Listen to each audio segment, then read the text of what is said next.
The email arrived just before lunch, innocuous enough at first glance. But a few lines down, a cold knot formed in Maria's stomach. It wasn't a direct accusation, not outright hostile, but it implied something deeply unflattering about her recent project, a suggestion that she'd prioritized personal gain over team benefit. Maria had poured weeks into that project, fueled by a genuine desire to streamline operations for everyone. She'd made sacrifices, worked late nights, all for what she believed was the greater good. Now she felt the immediate visceral urge to respond, to dissect every word of the email, to craft a rebuttal so logical, so irrefutable, that the author would have no choice but to retract their veiled criticism. She pictured herself typing furiously, marshaling facts, listing her contributions, defending her intentions with passionate fervor. The thought alone brought a rush of agitated energy, a burning need to correct the record, to protect her perceived honor. We've all been there, haven't we? That moment when a whisper of misunderstanding, a misplaced word, or an outright misjudgment hits us. Our first instinct is often to panic, to scramble for defense, to prove our innocence or explain our truth. It's a natural human reaction, rooted in our desire to be seen, to be understood, to belong. We crave validation, and when that is threatened, a primal alarm sounds. But what if there was another way? A path that didn't involve the exhaustive, often futile exercise of defending every perception? What if the courage wasn't in the fight, but in the peaceful refusal to engage on those terms? This is where Stoicism offers a profound and liberating perspective. The Stoic doesn't panic when misunderstood. They learn to speak with clarity, to live with virtue, and, most powerfully, to release the need to defend every single perception. The core of this Stoic courage lies in understanding the dichotomy of control. As Epictetus, the former slave-turned-philosopher, taught, some things are within our control and some are not. Our intentions, our actions, our character, these are within our sphere of influence. The opinions of others, their interpretations, their judgments, these are external, beyond our direct command. Maria could control her effort, her integrity, her clear communication. She could not control how someone else chose to interpret her actions or the narratives they constructed about her.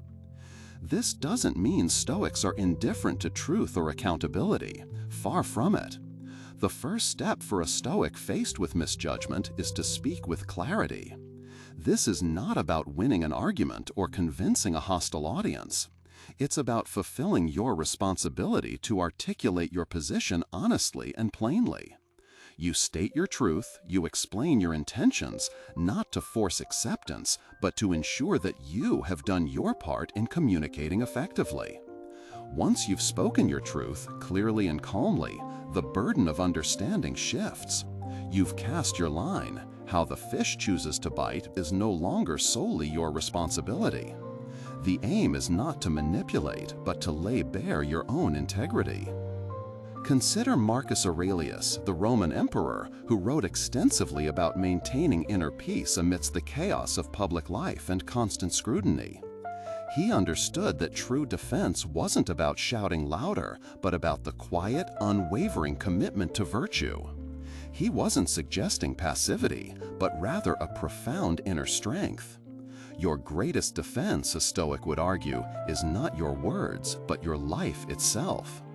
Live with virtue, with wisdom, justice, courage, and temperance, and your actions will, over time, speak more powerfully than any rebuttal.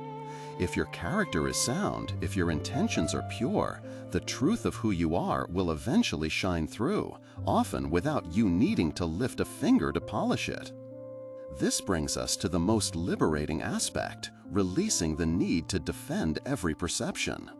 Imagine the mental and emotional energy Maria was expending just contemplating her furious rebuttal. That energy could be channeled into continued good work, into meaningful relationships, into personal growth. When we constantly defend ourselves, we are essentially allowing others' perceptions to dictate our emotional state, to consume our time and peace of mind. We become slaves to external validation, chasing an elusive certainty that can never truly be caught. Releasing this need is an act of profound courage. It's courageous because it means trusting in your own integrity, even when it's questioned. It means accepting that you cannot control how others think or feel about you. It means finding your sense of worth not in external approval, but in your own commitment to virtue and reason. It's a quiet defiance against the tyranny of public opinion. When Maria paused, took a deep breath, and reread that email, she didn't delete it. Instead, she chose to respond, not with a furious defense, but with clear, concise facts, reiterating her initial intention for the project's benefit. She didn't add emotional pleas or counter-accusations. She simply stated her case, clearly and virtuously. Then she let it go. She decided that her peace was more valuable than winning an argument with someone who might be unwilling to listen anyway. She continued her work with diligence and integrity, knowing that her actions, far more than her words, would be her truest testament. The courage to be misjudged is not about apathy or resignation. It is about a profound understanding of what truly matters and what is genuinely within our power. It's about building an inner citadel so strong that the arrows of misunderstanding glance off its walls, leaving your core serenity undisturbed.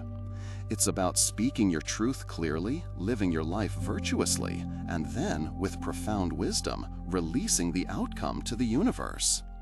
So, the next time you feel that surge of panic, that burning need to defend yourself against a misjudgment, pause. Ask yourself, have I spoken clearly?